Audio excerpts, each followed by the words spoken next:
The champagne bubbles rise lazily in the crystal flute before me, each one catching the amber glow of the Edison bulbs overhead. I check my phone for the 13th time in 40 minutes. The screen remains stubbornly blank. Would you like to order an appetizer while you wait, Ms. Bennett? The hostess materializes beside my table, her practiced smile not quite reaching her eyes. They keep sliding toward the 3 vacant chairs arranged around the circular booth. Maybe just another 10 minutes. The words tasting like copper in my mouth. I'm sure they're just caught in traffic. It's the 4th time I've asked for patience. And the gentle pity in her nod makes my skin prickle with heat. I smooth the fabric of my burgundy velvet dress, the one I'd found at that boutique in Pike Place Market last month. The price tag had made me wince, but I'd justified it. For tonight, for this celebration, the velvet whispers against my palms. Soft and forgiving in a way my family has never been. Around me, the restaurant pulses with life. Someone laughs, bright and unrestrained. Silverware creates a symphony against porcelain. A server carries a towering chocolate dessert past my table, sparklers throwing off golden light. Seattle's newest fusion restaurant, Meridian, was booked solid for 3 months. I'd called in a favor from a client to secure this table. 3 weeks ago, I'd composed the text message carefully, reading it twice before sending. Family dinner at Meridian to celebrate my birthday and incredible news. Saturday at 8, table for 4. Silence. Not even the courtesy of those 3 dots indicating someone was typing. 5 days later, I'd tried again, still planning for Saturday at Meridian. Really hope you can make it. Table confirmed for 8 p.m. Saturday. Looking forward to seeing everyone. My throat constricts as I reach for my water glass. The ice has melted into thin slivers, diluting everything. This shouldn't wound me anymore. I'm 32 years old. I should be immune to this particular brand of disappointment by now. When I was 17 and Marcus was 15, Dad took him to Whistler for a week of snowboarding. When I asked why I wasn't included, he'd ruffled my hair like I was a child. Boys need adventure. You need consistency. That consistency apparently included co-signing Marcus's $22,000 truck loan when I was 24. Fresh out of grad school with my own debt choking me. 8 months later, when he defaulted, I'd covered 3 payments before my credit could tank. Dad had clapped me on the shoulder while helping Marcus install a lift kit. Good sister, he'd said, like I'd passed some test I hadn't known I was taking. Excuse me. I look up into eyes the color of aged whiskey, set in a face that speaks of laughter and weather and time well spent. He's perhaps 50, with silver threading through dark hair swept back from a high forehead.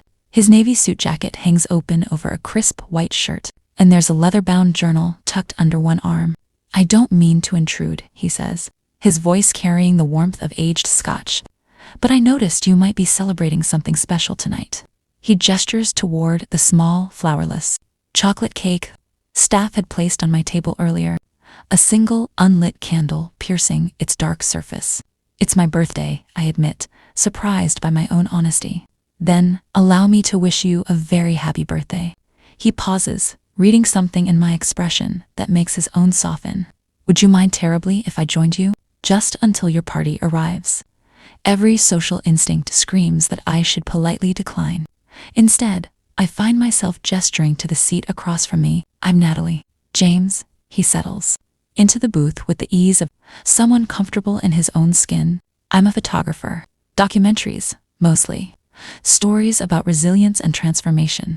His smile creates parentheses around his mouth, though I suspect you could teach me a thing or two about both. What makes you think that? The way you're sitting. He sets his journal on the table, like someone who's learned to take up space, despite the world constantly asking you to shrink.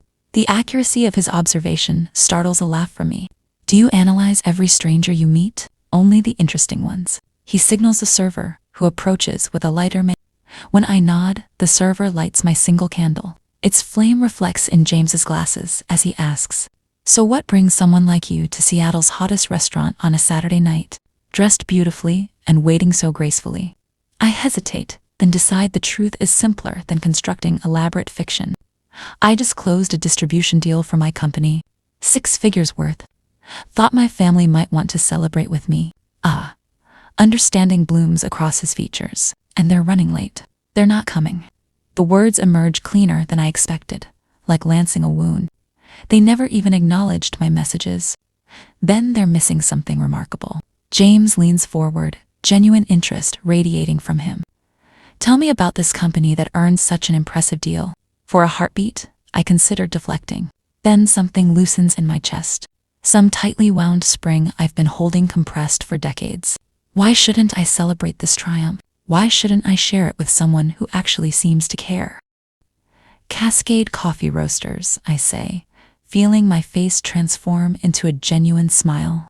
Specialty roasts sourced directly from sustainable farms in Ethiopia and Colombia. I pull out my phone, showing him our website with its clean design, showcasing our signature blends. This deal puts us in 75 Whole Foods locations across the Pacific Northwest.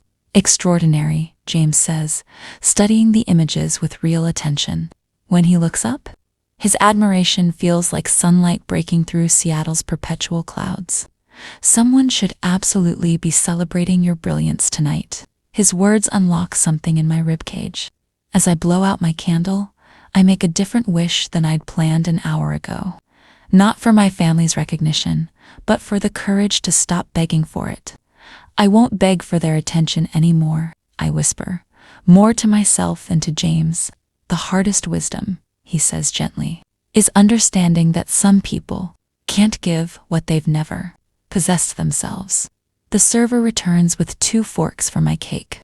As I slice into the dense chocolate, I find myself telling James about Marcus's truck, about years of showing up for a family that consistently forgot to show up for me, about building Cascade Coffee while my parents bankrolled Marcus through 3 failed restaurant ventures and a disastrous craft brewery attempt.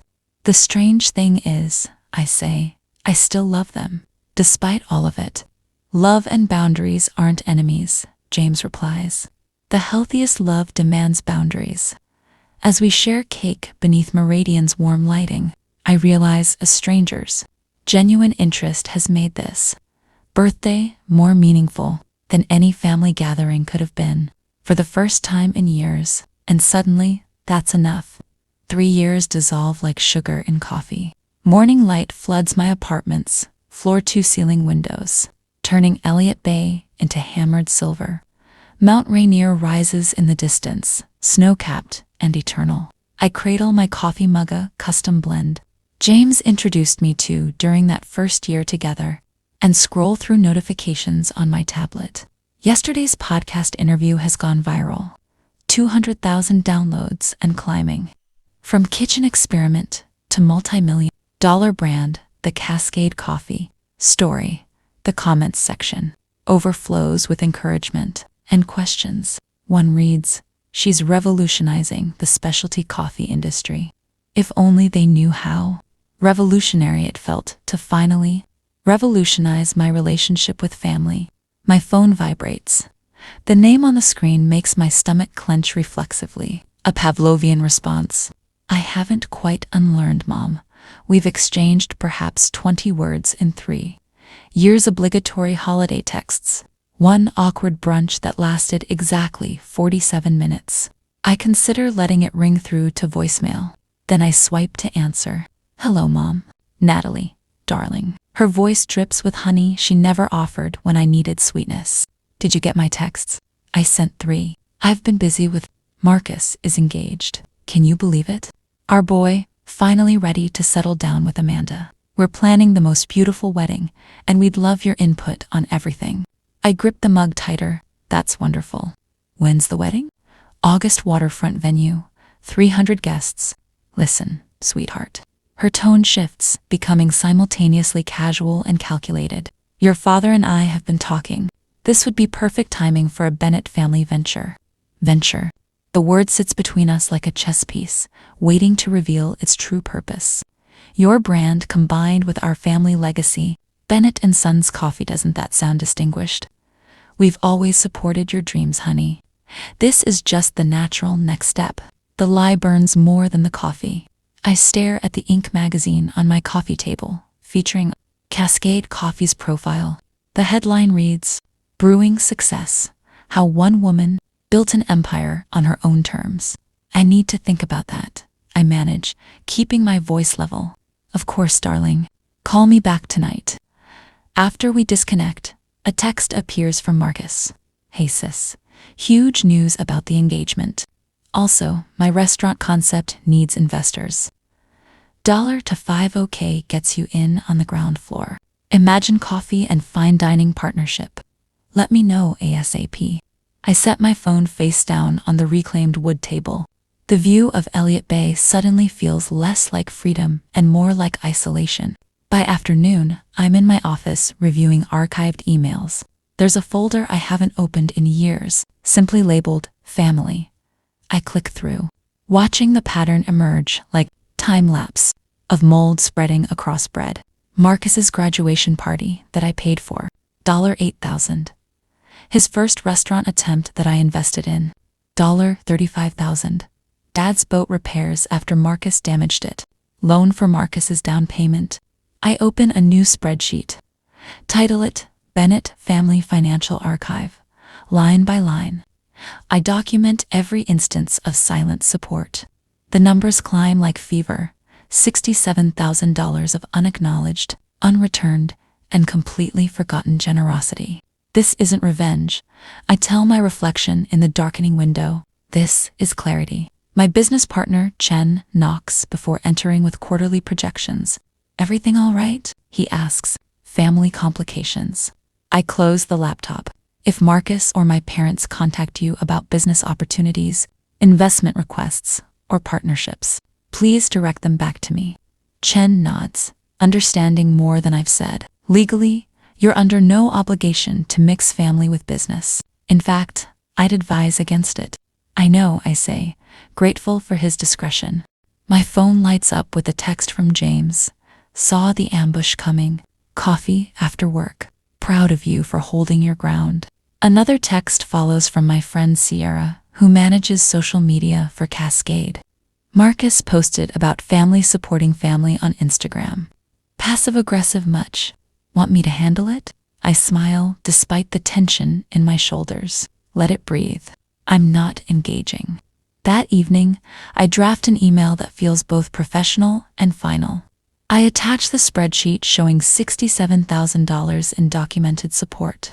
If we're discussing family collaboration, I write, let's start from accurate history with complete transparency. My finger hovers over send for only a moment. Then I remember my 32nd birthday, candles flickering above an empty celebration. While my family couldn't be bothered to respond, I press send. Mom's response arrives in under 3 minutes. Each word vibrates with indignation. How dare you speak to your mother this way? Is this what your success has taught you? Ingratitude, after everything we sacrificed for you, after raising you, feeding you, putting a roof over your head. I breathe slowly, evenly, watching the Seattle skyline blur with rain. My fingers move across the keyboard with surprising steadiness. I was grateful in silence, in money, in erasure. Now I'm grateful to myself for finally stopping. Send. 3 dots appear, disappear, reappear, then nothing. The silence feels different this time, not empty, but full of possibility. James arrives an hour later, letting himself in with the key I gave him last winter. He doesn't ask about my day. He simply stands beside me at the window, solid and present, watching rain transform the city into watercolor. They want to use me, I finally say, not celebrate me. And what do you want? His voice carries no judgment, only curiosity. I turn to face him, feeling something like steel forming in my spine. To stop confusing obligation with love, then that's exactly what you'll do. He takes my hand, his thumb tracing circles on my palm. As we move to the kitchen, my phone erupts with notifications. Family group chat. Mom's screenshots of my email to extended relatives. My words framed as cruelty rather than boundary setting. Cousins weighing in. An aunt suggesting I need therapy.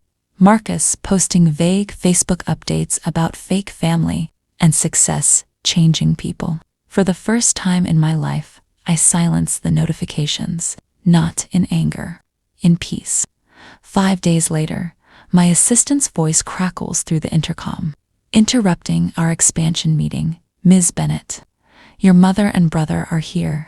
They say it's urgent. My marketing director's eyebrows rise. For other team members pause mid laptops open, projections frozen on the screen.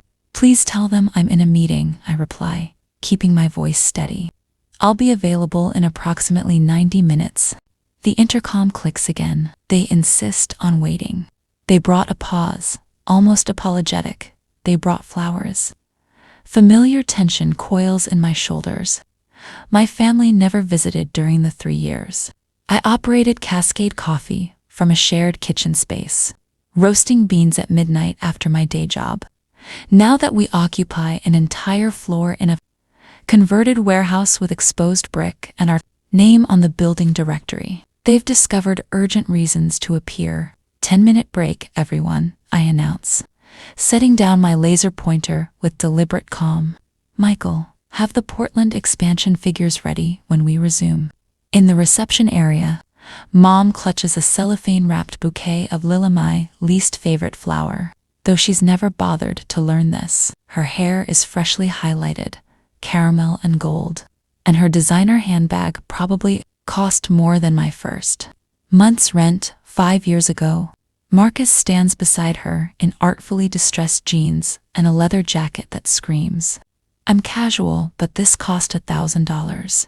His hands rest in his pockets. The picture of calculated nonchalance. Surprise. Mom's voice carries across the open workspace. We thought we'd celebrate your viral podcast. No hard feelings about the email situation, right? Water under the bridge.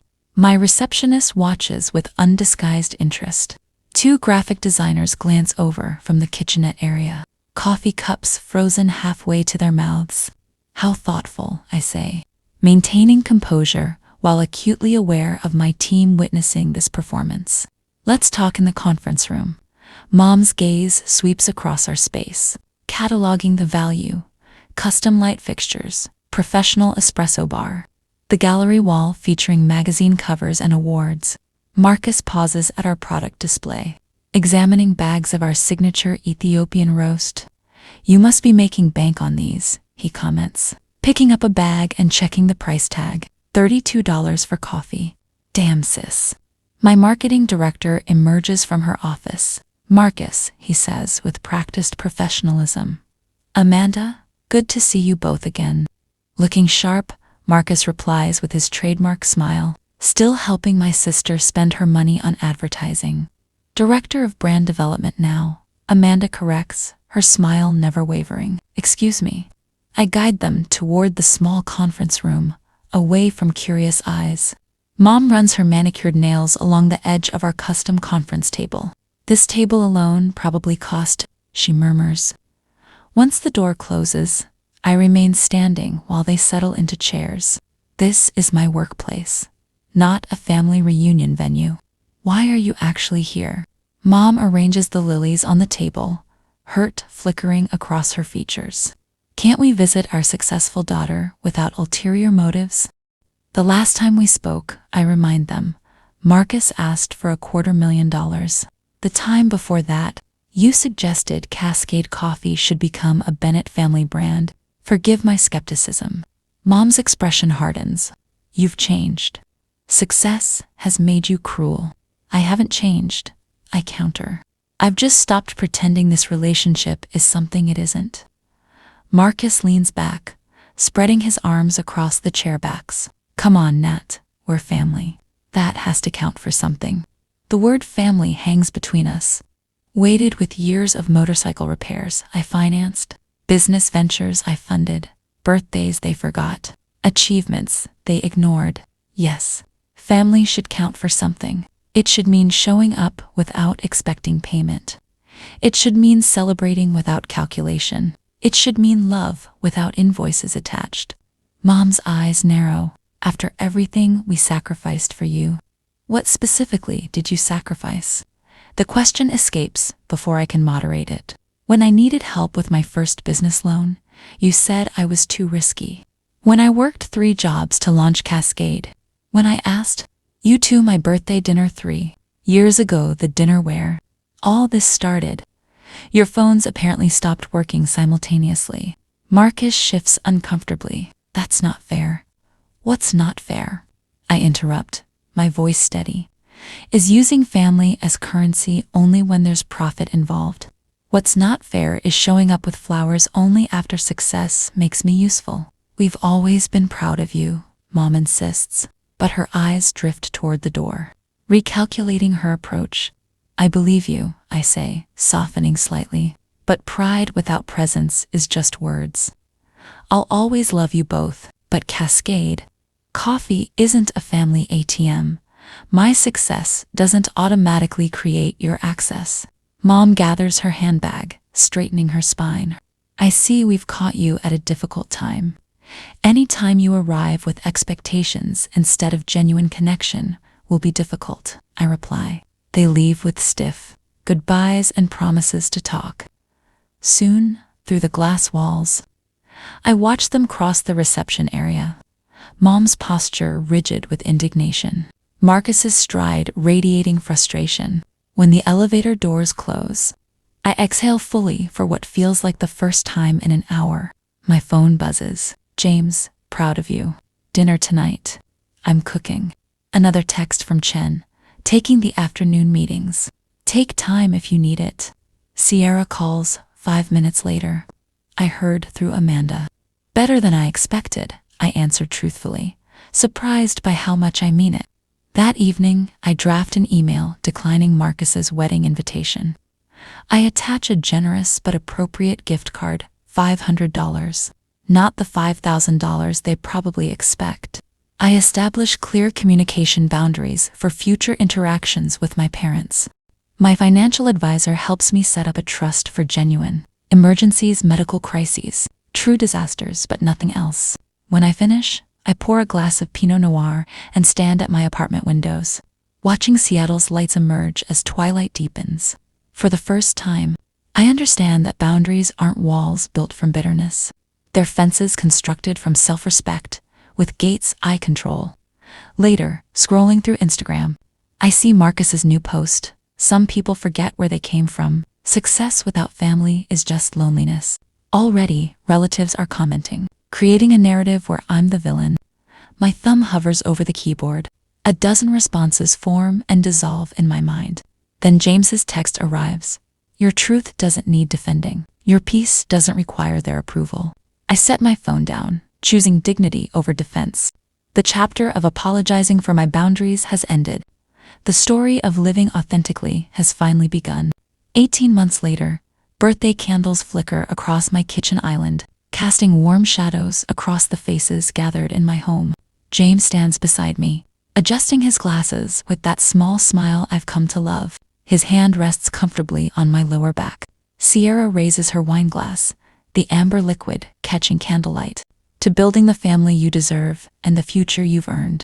She toasts, her voice ringing clear. The intimate gathering 7 people who genuinely want to be here erupts in cheers. My chest expands as I survey my space, filled with laughter and conversation and presence. No empty chairs. No checking my phone obsessively. No manufactured smile stretched across my face until my jaw aches. Make a wish, James murmurs against my ear. I close my eyes, but for once, nothing comes to mind. Cascade Coffee just hit a $52 million valuation. The book James and I co-authored, Brewing Resilience, Stories of Building Something Beautiful from Nothing, sits on my bookshelf. Its spine creased from multiple readings. And most importantly, the constant ache of family disappointment has faded to a distant echo. I blow out the candles in one breath. Same restaurant as 3 years ago, Sierra observes. Cutting into the flourless chocolate cake, but completely different energy. Different company makes all the difference. I agree, accepting a plate. Later, as guests mingle in my living room, I slip into my study. My journal waits where I left it this morning, leather warm under my fingers. I trace today's entry. Love doesn't require These years of therapy taught me that boundaries aren't rejection, they're invitations to healthier connection. My relationship with my family exists now in careful equilibrium. We share holidays occasionally. I attend when it feels right. Marcus brings Amanda. Mom and Dad ask about Cascade Coffee, without suggesting how I should run it. We found a balanced cordial distance. The doorbell chimes. A young woman named Zoe stands on my threshold, clutching a portfolio. She's one of 6 entrepreneurs I mentor through my foundation. Sorry to crash your celebration, she says, wringing her hands. But my mom wants me to join her boutique firm, and I don't know how to tell her I need to build something of my own. I usher her inside. Family business pressure. She nods, eyes glistening. She's sacrificed so much. I feel like I owe her. Obligation and love are different currencies, I tell her, pouring coffee. One depletes you, the other sustains you. As I guide Zoe through separating her mother's dreams from her own, I realize how far I've traveled. The woman who once financed her brother's truck without complaint now teaches others to honor their own worth. In the kitchen, James lights a final candle on the last slice of cake. We blow it out together, fingers intertwined. Any regrets about that night? He asks. I shake my head, smiling. Sometimes the loneliest birthday becomes your first gift of freedom.